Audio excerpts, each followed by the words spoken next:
Dear students, chapter 6 life process का excretion का ये लास्ट पार्ट है और इस चैप्टर का भी ये लास्ट पार्ट है। इससे पहले हमने ह्यूमंस में एक्सक्रीशन देखा था और कुछ अदर ऑर्गेनिजम्स में। तो आज हम देखेंगे कि प्लांट्स में एक्सक्रीशन कैसे होता है, यानी प्लांट्स के अंदर क्या क्या वेस्ट मटेरियल्स बनते हैं और वो वेस्ट मटेरियल्स किस तरीके से प्लांट्स में से बाहर निकलते हैं। ठीक है, तो आज हम ये स्टडी करेंगे। इसके साथ ही हमारा ये चैप्टर भी कंप्लीट हो जाएगा और हम कुछ इंपॉर्टेंट एनसीईआरटी के क्वेश्चंस भी डिस्कस करेंगे। तो बेहतर तो आपके लिए होगा कि आप एनसीईआरटी की बुक को अपने साथ रखें, तो क्वेश्चन आंसर के टाइम आप आसानी से समझ सकते हो आंसर्स को। ठीक है, तो चलिए स्टार्ट करते हैं। आज हम बात करेंगे excretion in plants. Excretion in plants, ठीक है। देखिए क्या है, जो हाई लेवल के ऑर्गेनिजम्स होते हैं ना, जैसे कि ह्यूमंस की बात करें तो इसमें एक पूरा सिस्टम काम करता है एक्सक्रीशन के लिए। जैसा कि हमने पढ़ा था ह्यूमन सेक्रेटरी सिस्टम, और इसमें हमने किडनी के बारे में पढ़ा था, उसके फंक्शंस पढ़े थे। ठीक है, और इसी तरीके से अदर ऑर्गेनिजम्स में भी सिस्टम होता है। बट प्लांट्स में क्या है कि इस तरह से कोई एक ऑर्गेनाइज सिस्टम तो नहीं होता, लेकिन प्लांट्स के डिफरेंट पार्ट्स में एक्सक्रीशन होता है। तो चलिए हम देख लेते हैं कि प्लांट्स का कौन कौन सा पार्ट एक्सक्रीशन करता है और क्या क्या वेस्ट मटेरियल प्लांट्स के अंदर बनता है। ठीक है, तो अगर एक प्लांट है हमारे पास स्टूडेंट्स, ठीक है, ये कोई एक प्लांट है, तो इसके अंदर ना मेनली जो वेस्ट मटेरियल बनता है वो देखिए क्या बनता है। अगर हम बात करें डे टाइम की, है ना, दिन की बात करें, तो दिन में इसमें मेनली जो वेस्ट मटेरियल बनता है वो ऑक्सीजन बनता है। ठीक, क्यों?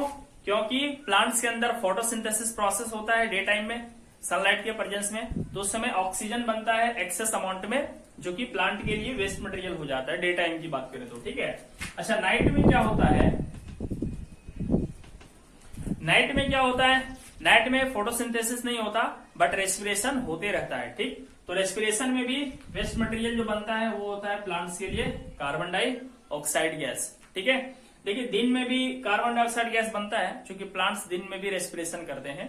बट क्या है कि वो कार्बन डाइऑक्साइड ना तुरंत प्लांट यूज कर लेता है फोटोसिंथेसिस प्रोसेस के लिए। ठीक है, तो नेट कोई चीज अगर डे टाइम में प्लांट्स में से गैसेस फॉर्म में बाहर आता है तो वो ऑक्सीजन होता है, और नाइट में जो है वो कार्बन डाइऑक्साइड। इसके अलावा प्लांट्स के अंदर और जो वेस्ट मटेरियल बनता है वो आपका बनता है वाटर वेपर, और ये डे नाइट दोनों टाइम बनते रहता है। ठीक है, वाटर वेपर। ठीक है, और इसके अलावा कुछ सॉलिड एंड लिक्विड वेस्ट भी होता है। ठीक है, सॉलिड एंड लिक्विड वेस्ट। ठीक है, और एक रफाइड्स भी होता है प्लांट्स के अंदर, एक वेस्ट होता है रफाइड्स। ठीक है, तो ये कुछ वेस्ट मटेरियल्स हैं जो प्लांट्स के अंदर बनते हैं, और यही चीजें प्लांट से बाहर आता है। तो वो कौन कौन सा तरीका है ना, तो हम सीखेंगे various methods that plants use to get rid of excretory waste। ठीक है, एक्सक्रेटरी वेस्ट यानी कि वो वेस्ट या वो फालतू का चीज प्लांट के अंदर का जिसे बाहर निकालना हो। ठीक है, उसे एक्सक्रेटरी वेस्ट बोलते हैं। तो एक्सक्रेटरी वेस्ट असल में यही चीजें होंगी। ठीक है, तो इनसे छुटकारा पाने के लिए, है ना, टू गेट रिड ऑफ का मतलब क्या होता है? छुटकारा पाना, यानी कि बाहर निकाल देना इन चीजों को। तो एक्सक्रेटरी वेस्ट से छुटकारा पाने के लिए प्लांट्स क्या क्या तरीका अपनाता है वो हम चलिए यहाँ पे देखने वाले हैं। ठीक है, तो सबसे पहले क्या है कि ये जो ऑक्सीजन है और कार्बन डाइऑक्साइड है और वाटर वेपर है, ठीक है, इन तीनों चीजों से प्लांट छुटकारा पाता है वो स्टोमेटा के जरिए। ठीक है, तो पहली चीज क्या है? The waste like oxygen, carbon dioxide and water vapour is removed from the plant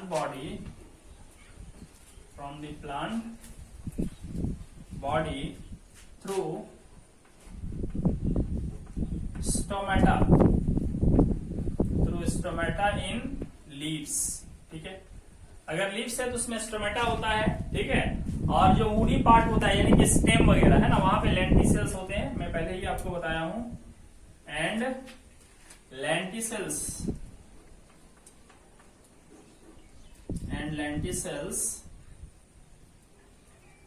in stem.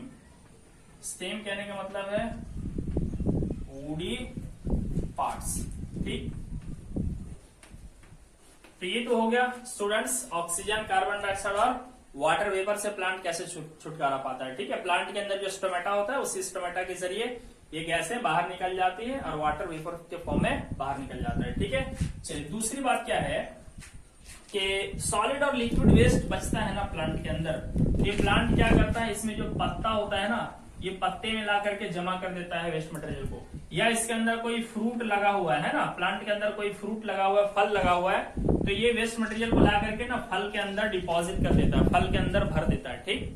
और कुछ वेस्ट मटेरियल क्या करता है, इसके किनारे किनारे है ना, पेड़ के किनारे किनारे जो छाल होता है जिसको हम बार्क कहते हैं ना, बार्क, ठीक। तो बार्क में भी ये ला करके स्टोर कर देता है, ठीक। तो बार्क में स्टोर कर देता है कुछ सॉलिड मटेरियल को, सॉलिड वेस्ट मटेरियल को, और कुछ सॉलिड और लिक्विड वेस्ट मटेरियल को ये फ्रूट्स में स्टोर कर देता है, ठीक। फ्रूट्स में स्टोर कर देता है, और कुछ सॉलिड या लिक्विड वेस्ट मटेरियल ये लीफ में स्टोर कर देता है पत्ते के अंदर, ठीक। तो क्या होता है, जब पत्ता गिरता है प्लांट का तो उसके साथ कुछ वेस्ट मटेरियल बाहर आ जाता है, और जब पेड़ का बार्क हटता है ना, इसका पेड़ का छिलका भी देखिए ऑटोमेटिक गिरते रहता है, तो उस बार्क के साथ भी कुछ वेस्ट मटेरियल बाहर आ जाता है, ठीक। और फ्रूट्स जो होता है, फल होता है, उसके अंदर भी कुछ वेस्ट मटेरियल होता है जो कि बाहर आ जाता है, ठीक है। तो इस तरीके से भी प्लांट अपना वेस्ट मटेरियल अपने बॉडी से बाहर निकालता है, ठीक। तो दूसरा पॉइंट क्या है, plants get rid of some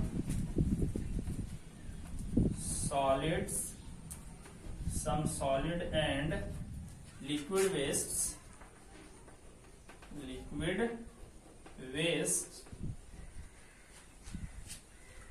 by depositing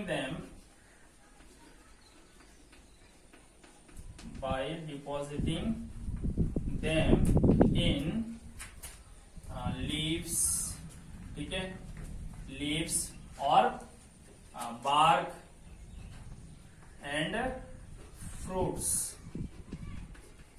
and shading, and then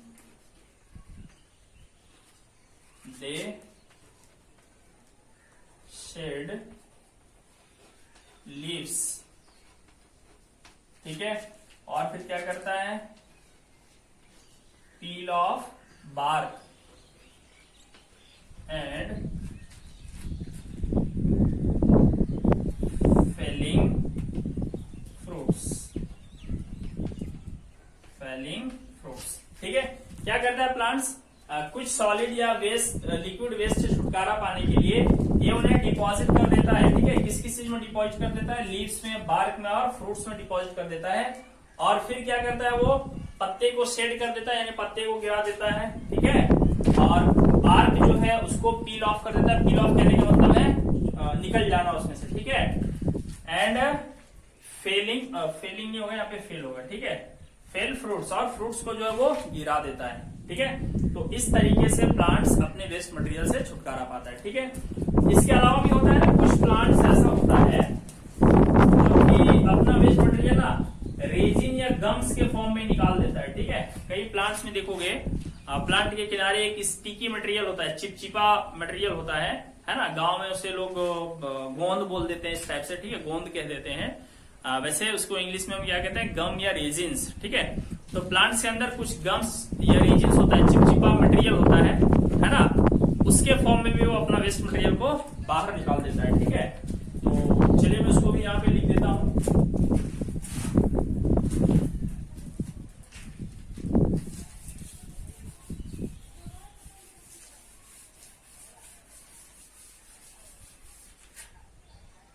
ठीक है, तो क्या है, some plants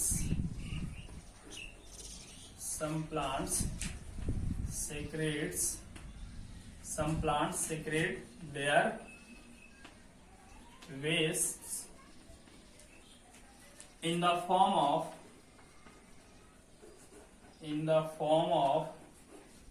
gum and resins.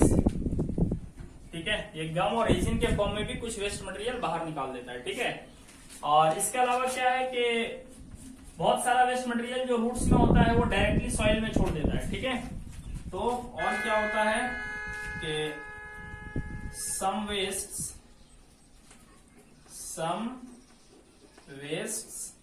is directly released by roots into soil. ठीक है, कुछ वेस्ट मटेरियल को प्लांट क्या करता है, रूट के जरिए सीधे सॉइल में छोड़ देता है. तो इस तरीके स्टूडेंट्स प्लांट्स के अंदर एक्सक्रीशन होता है. ठीक है, तो मेनली जो यहाँ पे याद रखने लायक चीज थी वो ये थी कि गैसियस वेस्ट की अगर हम बात करें तो ऑक्सीजन, कार्बन डाइऑक्साइड और वाटर वेपर होता है, जिसमें से ऑक्सीजन डे टाइम में एक्सक्रीट होता है, कार्बन डाइऑक्साइड नाइट टाइम में मेनली एक्सक्रीट होता है और वाटर वेपर दिन भर एक्सक्रीशन होता रहता है. इसके अलावा जो सॉलिड वेस्ट और लिक्विड वेस्ट बचता है ना, वो प्लांट क्या करता है, वो स्टोर कर देता है अपने लीफ में, फ्रूट में और बार्क में, और फिर बार्क को गिरा देता है, फिर पत्ते को गिरा देता है और फ्रूट्स को गिरा देता है और इसके साथ अपना वेस्ट मटेरियल भी वो बाहर कर देता है. इसके अलावा कुछ वेस्ट मटेरियल प्लांट क्या करता है कि रेजिन्स या गम्स के फॉर्म में बाहर निकाल देता है. और इसके अलावा भी अगर वेस्ट मटेरियल बच जाता है तो प्लांट क्या करता है, उसे डायरेक्टली रूट के जरिए सॉइल के अंदर डाल देता है. तो चलिए स्टूडेंट्स, अब हम देख लेते हैं एनसीईआरटी के कुछ इंपॉर्टेंट क्वेश्चंस.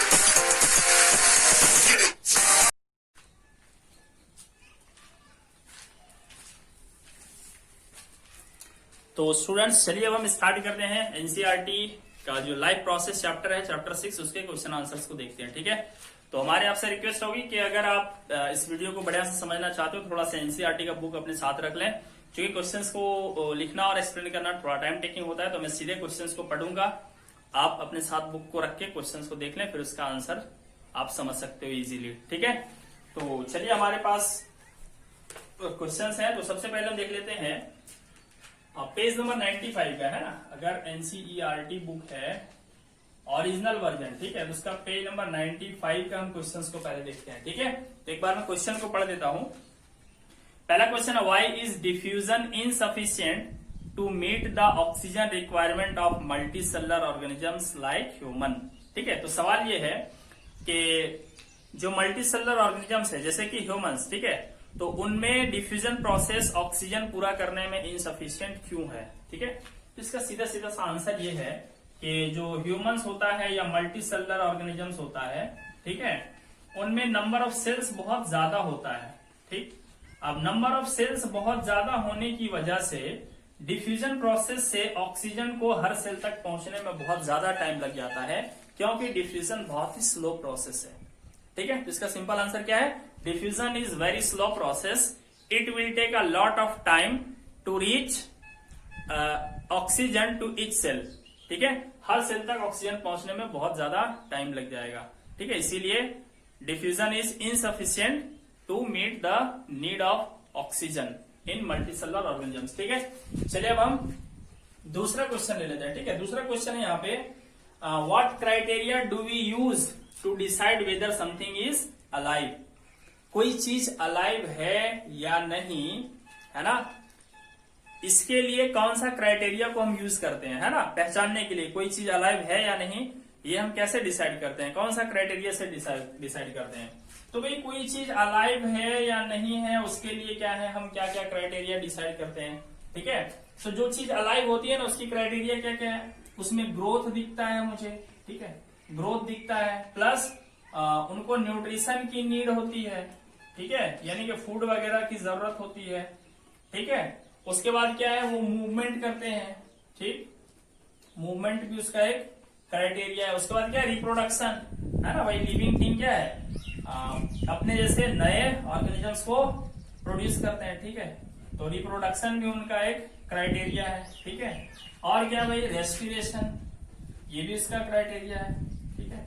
और क्या है, और भी जो लाइफ प्रोसेस हमने पढ़ा है, न्यूट्रिशन हो गया, रेस्पिरेशन हो गया, और क्या पढ़ा है लोग, ट्रांसपोर्टेशन, ठीक है, ये भी होता है, ठीक। इसके बाद और भी क्या क्राइटेरिया शो करता है लिविंग थिंग्स ट्रांसपोर्टेशन के अलावा, एक्सक्रीशन, ठीक है। और क्या दिखता है हमें, कंट्रोल एंड कोऑर्डिनेशन भी दिखता है, कंट्रोल एंड कोऑर्डिनेशन, ठीक। तो ये वो क्राइटेरिया है ना, जिससे हम डिसाइड कर सकते हैं कि कोई चीज अलाइव है या नहीं, ठीक। चलिए अब हम तीसरे क्वेश्चन पे चलते हैं। What are the outside raw materials used by an organism, है ना। मैं आपसे फिर कहूंगा कि एनसीईआरटी की बुक आप अपने हाथ में ले लीजिए और जो क्वेश्चन मैं रीड करता हूं उस क्वेश्चन को आप एक बार देख लीजिए, ठीक है। वीडियो को पॉज करके क्वेश्चन को देख लीजिए, हालांकि मैं समझा दे रहा हूं। तो तीसरा क्वेश्चन है, what are outside raw materials used by an organism. एक ऑर्गेनिज्म कौन सा आउटसाइड रॉ मटेरियल लेता है, ठीक। तो अगर हम बात करें तो भाई ऑर्गेनिज्म सबसे पहले दो टाइप का होता है ना, एक होता है आउटोट्रॉफ्स मतलब वो ऑर्गेनिजम्स जो अपना फूड फोटोसिंथेसिस प्रोसेस से खुद बनाता है या केमोसिंथेसिस प्रोसेस से खुद बनाता है, ठीक। और दूसरा ऑर्गेनिज्म है आपका दूसरा टाइप का जो है वो है हेट्रोट्रॉफ्स, ठीक। तो आउटोट्रॉफ्स अगर है तो वो रॉ मटेरियल क्या क्या लेता है, आउटसाइड रॉ मटेरियल वो लेता है कार्बन डाइऑक्साइड लेता है, ऑक्सीजन लेता है, और उसे सिर्फ मटेरियल की बात हो रही है तो दो ही चीज क्या क्या चाहिए, carbon dioxide and oxygen, oxygen कह रहा, water, carbon dioxide and water, ये रॉ मटेरियल उसे चाहिए होता है। इसके अलावा ना इसे ऑक्सीजन भी चाहिए होता है, किस चीज के लिए, जो फूड बनता है ना उसे ब्रेक डाउन करने के लिए, ठीक। चलिए इसके बाद हेट्रोट्रॉफ्स अगर है तो ये क्या करता है, ये रेडीमेड फूड, ठीक है, ये रेडीमेड फूड लेता है। रेडीमेड फूड कहने का मतलब कौन सा, आउटोट्रॉफ्स जो फूड तैयार करते हैं उस फूड को ये लेता है, ठीक है। और रेडीमेड से बेहतर होगा अगर हम लिख दें, हेट्रोट्रॉफ्स जो है ये लेता है फूड प्रिपेयर्ड बाय प्लांट्स, ठीक है। प्लस क्या चाहिए होता है, इन्हें भी ऑक्सीजन चाहिए होता है, ठीक। तो स्टूडेंट्स ये आपका थर्ड क्वेश्चन का आंसर हो गया, ठीक। चलिए इसके बाद है next question 4 number, what processes would you consider essential for maintaining life. Life को मेंटेन करने के लिए कौन से प्रोसेसेस को आप जरूरी मानेंगे, ठीक है। तो भाई कौन से प्रोसेसेस को हम लोग जरूरी मानेंगे, तो लाइफ प्रोसेसेस को, है ना। तो फोर्थ का आंसर हो जाएगा लाइफ को मेंटेन करने के लिए जो एसेंशियल प्रोसेसेस हैं वो है आपका, है ना, एक तो सबसे पहले न्यूट्रिशन, ठीक है, न्यूट्रिशन ये फोर्थ का आंसर है, ठीक है। न्यूट्रिशन जरूरी है, फिर क्या जरूरी है, रेस्पिरेशन, ठीक, रेस्पिरेशन जरूरी है। फिर इसके अलावा क्या है, ट्रांसपोर्टेशन जरूरी है, ठीक है। फिर इसके अलावा क्या है, एक्सक्रीशन भी जरूरी है, यानी कि बॉडी में से वेस्ट मटेरियल निकालना भी जरूरी है। फिर कंट्रोल एंड कोऑर्डिनेशन, ठीक। और क्या जरूरी होगा, सोचिए, कंट्रोल एंड कोऑर्डिनेशन के अलावा ग्रोथ एंड मूवमेंट, ठीक है। तो ये वो प्रोसेसेस हैं जो लाइफ मेंटेन करने के लिए एसेंशियल है, ठीक है। चलिए अब हम चलते हैं नेक्स्ट पेज की तरफ।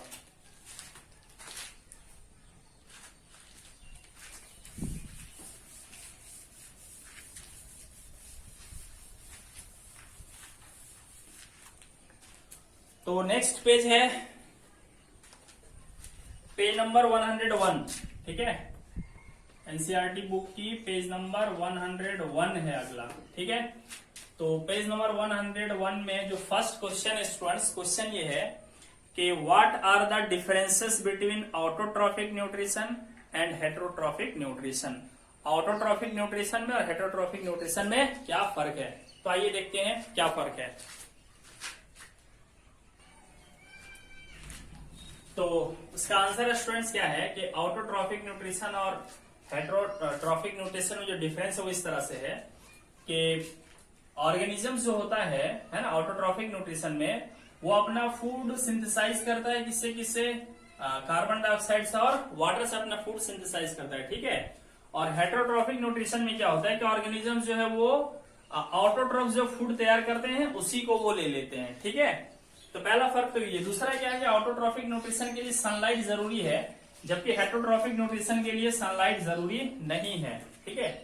अगला चीज है कि ऑटोट्रॉफिक न्यूट्रिशन जो है आपका ग्रीन प्लांट्स में होता है और कुछ बैक्टीरिया में, है ना, सर्टेन बैक्टीरिया, हर बैक्टीरिया में नहीं होता है ना, बहुत सारे बैक्टीरिया हेटेरोट्रॉफ्स भी होते हैं। कहने का मतलब है अपना फूड वो किसी दूसरे फोटोसिंथेसाइजिंग ऑर्गेनिज्म से लेता है, ठीक है।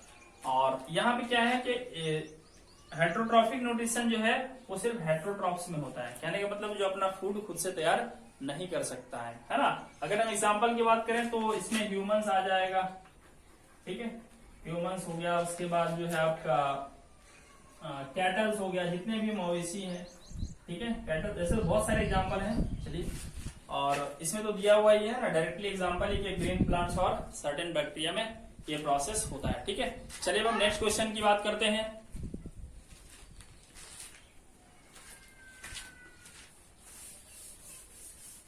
तो क्वेश्चन नंबर सेकंड आप देखिए, है ना, पेज नंबर 101, क्वेश्चन नंबर 2। तो क्वेश्चन नंबर 2 में हमारे पास है कि where do plants get each of the raw materials required for photosynthesis. Photosynthesis के लिए जो मटेरियल रिक्वायर्ड होता है प्लांट को वो कहां से लेता है। तो ये फोटोसिंथेसिस के लिए जो मटेरियल रिक्वायर्ड होता है प्लांट्स को, क्या क्या होता है, कार्बन डाइऑक्साइड और वाटर। तो कार्बन डाइऑक्साइड वो कहां से लेता है, फ्रॉम एयर, ठीक है, from air through stomata bye diffusion process, ठीक है, बाय डिफ्यूजन प्रोसेस, ठीक।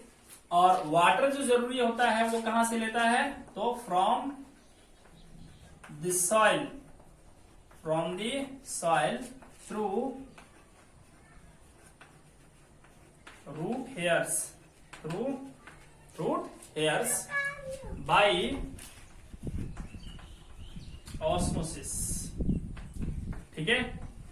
तो स्टूडेंट्स इस तरीके से जो है वाटर और कार्बन डाइऑक्साइड प्लांट्स लेता है।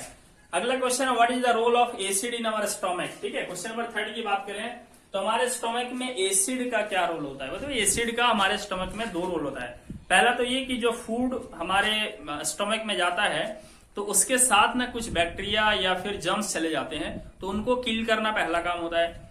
दूसरा क्या होता है एसिड का, कि वो एक एसिडिक मीडियम तैयार करता है और उस एसिडिक मीडियम में जो पेप्सिन एंजाइम है, जो कि प्रोटीन को डाइजेस्ट करने वाला एंजाइम है, वो ठीक ढंग से एक्ट कर पाता है, ठीक है, प्रोटीन्स को डाइजेस्ट करने में। तो सिंपल सा आंसर क्या हो गया, पहला कि जो एसिड होता है हाइड्रोक्लोरिक एसिड हमारे स्टमक में वो जर्म्स को किल करता है, और दूसरा काम है कि वो एसिडिक मीडियम तैयार करता है जहां पर पेप्सिन एंजाइम वर्क कर सके, ठीक है। तो स्टूडेंट्स इसके बाद हम अगला क्वेश्चन देखते हैं।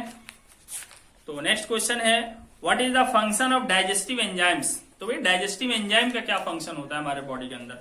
तो डाइजेस्टिव एंजाइम का फंक्शन होता है कि जो कॉम्प्लेक्स फूड है जैसे कि शुगर, कार्बोहाइड्रेट, ये सब, तो उस कॉम्प्लेक्स फूड को, है ना, वो डाइजेस्ट करके, यानी कि स्मॉल पीसेस में तोड़ करके सिंपलेस्ट फॉर्म में बदल दे, ठीक है। और वो जो सिंपलेस्ट फॉर्म में जब बदल जाता है तो उसको हमारा बॉडी बहुत ही इजीली अब्सॉर्ब कर लेता है, ठीक है। तो डाइजेस्टिव एंजाइम का काम क्या है, to break down the complex food and convert them into simplest form so that our body can absorb the digested food, ठीक है। चलिए इसके बाद अगला और आखिरी क्वेश्चन इस पेज नंबर का, how is the small intestine designed to absorb digested food. Digested food को एब्सॉर्ब करने के लिए हमारा इंटेस्टाइन किस तरह से डिजाइन होता है। तो देखिए क्या होता है, ये मैं मान लेता हूं कि हमारे इंटेस्टाइन का एक पार्ट है, ठीक, तो कैसे डिजाइन होता है, इसमें बहुत सारे फिंगर लाइक स्ट्रक्चर्स होते हैं जिसको हम कहते हैं विली, है ना। तो विली होता है। अब ये मिलियंस इन नंबर्स होते हैं, है ना, इनकी संख्या बहुत ज्यादा होती है, ठीक है। तो इसका आंसर क्या होगा कि our small intestine has a large number of finger like structures called villi. और ये विली क्या करता है, डाइजेस्टेड फूड को ऑब्जर्व करने के लिए ना सरफेस एरिया बढ़ा देता है, ठीक है। ये देखिए सरफेस एरिया बढ़ा देता है, इससे क्या है कि फूड का डाइजेस्टेड फूड का एब्जॉर्प्शन फास्ट हो सकता है, ठीक। और दूसरी बात क्या है कि each villi is supplied with blood, है ना, हर विली तक ब्लड भी आता है और ब्लड क्या करता है, डाइजेस्टेड फूड को ऑब्जर्व करके ले जाता है, ठीक है। तो इसका यही आंसर है कि नंबर ऑफ विली जो है हमारे स्मॉल इंटेस्टाइन में बहुत ज्यादा होता है। इससे क्या है कि सरफेस एरिया फॉर एब्जॉर्प्शन बढ़ जाता है।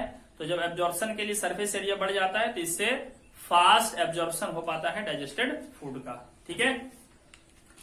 नेक्स्ट पेज है अब हमारे पास पेज नंबर 105। तो नेक्स्ट है स्टूडेंट्स पेज नंबर 105, ठीक है, पेज नंबर 105। देखिए इसमें जो क्वेश्चन है इसमें से पहला नंबर है, what advantage over an aquatic organism does a terrestrial organism have with regard to obtaining oxygen for respiration, ठीक है। देखिए यहाँ पे सवाल का मतलब क्या है, कह रहा है कि ऑक्सीजन को ऑब्टेन करने के मामले में जो टेरेस्ट्रियल ऑर्गेनिजम्स हैं वो एक्वेटिक ऑर्गेनिज्म की तुलना में ज्यादा फायदेमंद क्यों है। यानी कि कहने का मतलब है जो टेरेस्ट्रियल ऑर्गेनिज्म है ना, उनको एडवांटेज मिलता है ऑक्सीजन लेने के मामले में जो एक्वेटिक ऑर्गेनिज्म है उसके कंपैरिजन में, ठीक है। तो क्या फायदा भाई, जो टेरेस्ट्रियल ऑर्गेनिज्म है उनको क्या फायदा रेस्पिरेशन के लिए ऑक्सीजन लेने के मामले में। तो देखिए फायदा क्या होता है, ये मान लेते हैं ग्राउंड है और ये एक तालाब है। इस तालाब के अंदर हम मान लेते हैं एक एक्वेटिक एनिमल है, ठीक। और यहाँ पर हम मान लेते हैं कोई एक टेरेस्ट्रियल ऑर्गेनिज्म है, ठीक है। तो अब क्या है ना कि वाटर के अंदर जो है वो डिजॉल्व ऑक्सीजन होता है, ठीक है, डिजॉल्व ऑक्सीजन, ठीक। अब डिजॉल्व ऑक्सीजन जो होता है वो बहुत कम होता है यहाँ पे, ठीक। और जो एटमॉस्फेयर है ना इसमें बहुत ज्यादा ऑक्सीजन होता है, ठीक है, इसमें ऑक्सीजन बहुत ज्यादा होता है और यहाँ ऑक्सीजन पानी में बहुत कम होता है, ठीक। तो देखिए क्या एडवांटेज है कि terrestrial organisms live in atmosphere where the percentage of oxygen is very high, है ना। यहाँ पे ऑक्सीजन का जो परसेंटेज है बहुत हाई है, या यूं कह सकते हैं कि organisms live in atmosphere where the presence of oxygen is abundant, यानी ऑक्सीजन बहुत ज्यादा अमाउंट में प्रेजेंट है। So they can easily take oxygen from the atmosphere. But अगर हम एक्वेटिक ऑर्गेनिजम्स की बात करें तो ये वाटर में डिजॉल्व ऑक्सीजन को लेते हैं और इसलिए इनके लिए ऑक्सीजन बहुत कम अवेलेबल होता है, ठीक है। तो टेरेस्ट्रियल ऑर्गेनिज्म को यही फायदा है कि वो एटमॉस्फेयर में होते हैं और वहां से इजीली उन्हें सफिशिएंट ऑक्सीजन मिल जाता है। जबकि जो एक्वेटिक ऑर्गेनिजम्स होते हैं वो वाटर में रहते हैं और वाटर में डिजॉल्व ऑक्सीजन बहुत कम होता है, इसलिए इन्हें ऑक्सीजन लेने में ज्यादा मदद नहीं मिलती है।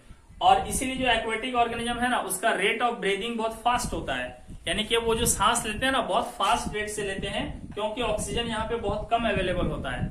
जबकि टेरेस्ट्रियल ऑर्गेनिज्म का रेट ऑफ ब्रीदिंग थोड़ा स्लो होता है ना। वो एक बार सांस लेते हैं तो करीब 2-3 सेकंड चल जाता है, इसलिए चल जाता है क्योंकि इतना ऑक्सीजन एक ही बार में चला जाता है कि 2-3 सेकंड हमारी बॉडी की जरूरत को पूरा कर सकता है ऑक्सीजन। जबकि एक फिश होता है या कोई अदर एक्वेटिक एनिमल होता है ना, तो उन्हें रेट ऑफ ब्रीदिंग फास्ट करना पड़ता है क्योंकि यहाँ डिजॉल्व ऑक्सीजन कम होता है, ठीक। चलिए अगला क्वेश्चन है कि what are the different ways in which glucose is oxidised to provide energy in various organism, है ना। अलग अलग ऑर्गेनिज्म में एनर्जी प्रोवाइड करने के लिए ग्लूकोज किस किस तरीकों से ऑक्सीडाइज होता है। ये तरीका मैं एक्सप्लेन कर चुका हूँ पीछे के वीडियोस में काफी डिटेल से, वहां आप जाकर के देख लीजिए, है ना। जिसमें बताया था कि ऑक्सीजन जो है वो सॉरी फूड जो है वो सबसे पहले सेल के साइटोप्लाज्म में जो है पायरूवेट में बदलता है, फिर पायरूवेट से 3 अलग अलग सिचुएशंस है ना। अगर ऑक्सीजन मिलता है तो एरोबिक रेस्पिरेशन होता है, ऑक्सीजन नहीं मिलता है तो एनारोबिक रेस्पिरेशन होता है यीस्ट में। और जो ह्यूमन मसल्स होता है वहां भी एरोबिक रेस्पिरेशन होता है, तो वो वाला वीडियो आप देख के समझ जाइएगा। चलिए अगला क्वेश्चन है कि how are oxygen and carbon dioxide transported in human beings. Oxygen का ट्रांसपोर्टेशन ह्यूमन बींग्स में कैसे होता है? तो देखिए स्टूडेंट्स, ऑक्सीजन का ट्रांसपोर्टेशन कैसे होता है, हमारे ब्लड में ना आरबीसी पाया जाता है, ठीक है। तो ये रेड ब्लड सेल्स क्या करता है, जो ह्यूमंस का जो लंग्स होता है, ठीक है, ह्यूमन का जो लंग्स होता है ना, वहां तक ये आरबीसी आते हैं। किसके जरिए आते हैं? ब्लड वेसल्स इसे लाते हैं, ठीक है, किसको? आरबीसी को। तो ब्लड आता है, अब यहाँ पे एल्वियोलाई होता है, ठीक। तो एल्वियोलाई से डिफ्यूजन प्रोसेस से ऑक्सीजन जो है वो ब्लड में चला आता है। अब ब्लड में जो आरबीसी होता है वो ऑक्सीजन को अपने साथ अटैच कर लेता है और फिर वो हमारे बॉडी में ले जाता है, ठीक। तो ऑक्सीजन का ट्रांसपोर्टेशन कैसे होता है? आरबीसी के जरिए, ठीक है। और जो कार्बन डाइऑक्साइड होता है ना, इसका भी ट्रांसपोर्टेशन ब्लड में जो प्लाज्मा होता है वो करता है, ठीक है। ब्लड के अंदर प्लाज्मा होता है, ये प्लाज्मा क्या करता है, हर सेल के कांटेक्ट तक जाता है ब्लड के साथ और डिफ्यूजन प्रोसेस से कार्बन डाइऑक्साइड सेल से ब्लड के प्लाज्मा में चला आता है, ठीक है। तो सीधा से याद रखना है कि ऑक्सीजन का ट्रांसपोर्टेशन ब्लड के आरबीसी के द्वारा होता है और कार्बन डाइऑक्साइड का ट्रांसपोर्टेशन ब्लड में प्रेजेंट प्लाज्मा के जरिए होता है, ठीक। चलिए अगला क्वेश्चन है, how are the lungs designed in human beings to maximise the area for exchange of gases, ठीक है। यानी कि गैसेस के एक्सचेंज के लिए ह्यूमन बींग्स का जो लंग्स है वो किस तरह से डिजाइन किया गया है ताकि मैक्सिमम एब्जॉर्प्शन हो सके गैसेस का। तो देखिए क्या है, जो ह्यूमन का जो लंग्स है ना, वो क्या होता है कि इसमें मिलियंस ऑफ एल्वियोलाई प्रेजेंट होते हैं, ठीक है, मिलियंस ऑफ एल्वियोलाई प्रेजेंट होते हैं और हर एल्वियोलाई तक है ना ब्रोंकाइल्स का कनेक्शन होता है। देखिए इसका आप डिटेल जाकर के देखिए, रेस्पिरेशन जो चैप्टर में पढ़ाया हूं, तो रेस्पिरेशन में जाकर के आप देखिए, उसमें सारा डिटेल आपको बताया गया है, ठीक है। तो मेनली यहाँ पे याद ये रखना है कि बहुत सारे एल्वियोलाई होते हैं और एल्वियोलाई का जो वॉल होता है बहुत थीन होता है और बहुत थीन वॉल होने की वजह से गैसियस एक्सचेंज बहुत ही इजीली हो जाता है। तो पहला तो लंग्स में ये डिजाइन है कि एल्वियोलाई का जो वॉल होता है बहुत ही थीन होता है जिससे कि गैसियस एक्सचेंज बहुत फास्ट हो सकता है। दूसरा पॉइंट ये है कि नंबर ऑफ एल्वियोलाई लंग्स में बहुत ज्यादा होता है, इससे सरफेस एरिया बहुत ज्यादा बढ़ जाता है और सरफेस एरिया बहुत ज्यादा बढ़ जाने की वजह से गैस का एक्सचेंज भी बहुत फास्ट होता है, ठीक है। उसके बाद तीसरा आप ये कह सकते हो कि हर एल्वियोलाई का कनेक्शन जो है ब्रोंकाइल्स से होता है और ब्रोंकाइल्स के जरिए ऑक्सीजन जो है एल्वियोलाई तक इजीली पहुंच जाता है, ठीक है। तो ये 3 पॉइंट्स आप लिख सकते हो, ठीक है। तो स्टूडेंट्स आज के क्लास में इतना ही। इसके अलावा जो एनसीईआरटी क्वेश्चंस बचे हुए हैं है ना, इस पे डिस्कशन हम अगले वीडियो में करेंगे और अब हम नेक्स्ट चैप्टर स्टार्ट करने वाले हैं, ठीक है, बहुत ही जल्द, शायद 1-2 दिन के अंदर स्टार्ट होगा। वो होगा हमारा magnetic effect of electric current, ठीक है। तो आज के लिए इतना ही, थैंक यू।